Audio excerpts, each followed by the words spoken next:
The average leather sofa used to last almost 30 years. It was an investment, a piece of furniture that aged with grace and developed a beautiful patina over decades of use. Today, you are lucky to get 5 years, and the cheap ones begin to disintegrate before the second year is even over. If you are about to spend $1,500 on a new leather sectional this weekend, or you just bought one in the last year, you could be staring down a total loss that no salesperson warned you about. Leather craftsmen and furniture restorers have been screaming about this for years. But the big box brands selling these pieces would rather you just buy another one when the first one starts shedding like a snake. Today, I am going to show you exactly what manufacturers changed in the tanning and assembly process to make your furniture fail faster, the types of leather that repairmen say to avoid at all costs, and the 1 10-second test that can save you thousands of dollars over the next decade. Back in the 1970s and 80s, leather furniture was built to survive generations. According to upholstery experts who track industry standards, pieces from that era were made from thick, top-grain hides that could withstand pets, children, and thousands of hours of sitting. Your grandparents bought one leather chair, maybe two, in their entire adult lives. The material was a single solid layer of animal hide that was breathable and incredibly strong. Then, starting in the late 1990s and accelerating through the 2000s, everything changed. Manufacturing moved to massive industrial plants overseas, where the goal shifted from quality to volume. Private equity firms bought up heritage furniture brands and stripped them for parts. The race to hit lower price points for the mass market gutted the quality of the materials. Here is what actually happened to the leather inside your furniture. First, the invention of bonded leather. This is the single biggest lie in the furniture industry. Manufacturers take the scraps, the dust, and the leftover shavings from the tanning floor, literally the trash, and grind them into a pulp. They mix this leather dust with industrial glue and plastic resins, then spray it onto a fabric backing. Finally, they stamp it with a fake grain pattern to make it look real. Legally, because it contains a small percentage of leather fibers, they are allowed to call this genuine leather in many markets. But it isn't leather.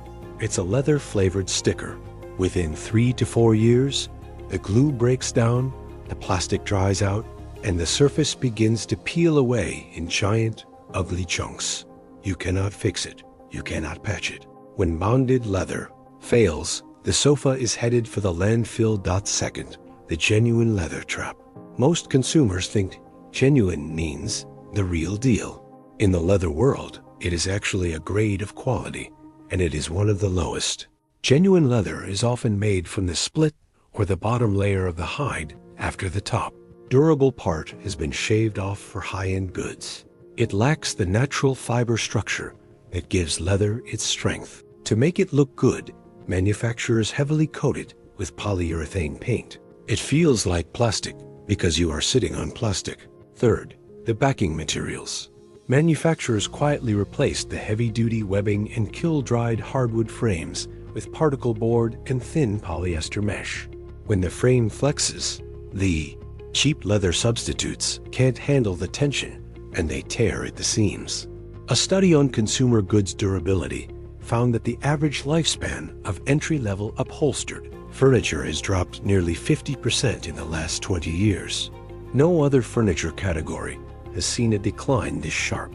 Let's talk specific brands and categories, starting with the big box fast furniture giants.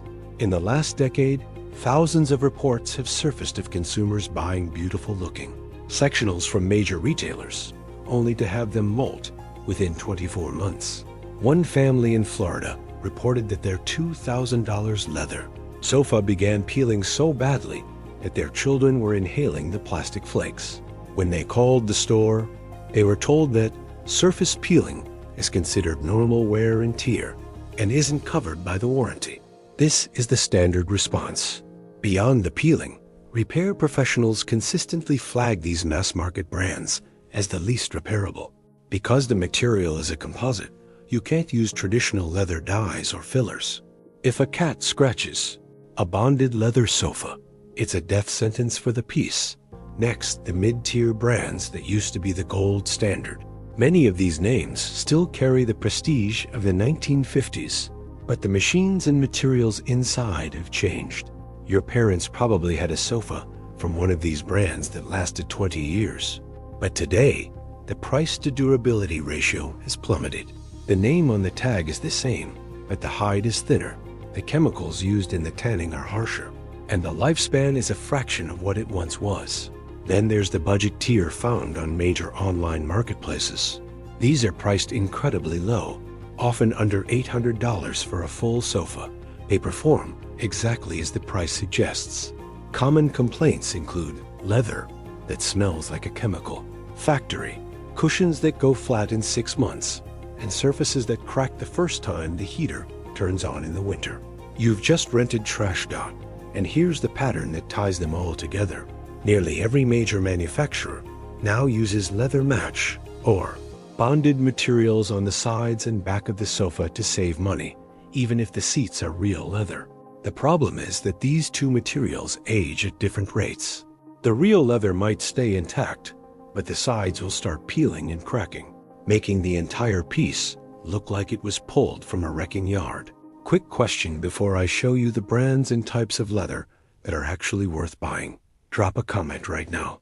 I want to see if the data matches the real-world experience of this community.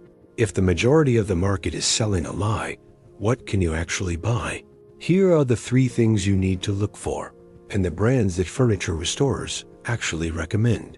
Number 3, top grain or full grain leather. If the tag doesn't explicitly say full grain or top grain, walk away. Full grain is the entire thickness of the hide. It is thick, it is heavy, and it is the only material that will actually develop a patina instead of a crack. Top grain is the second best, where the very top layer is lightly sanded to remove imperfections. Both of these will last 20 years if conditioned properly.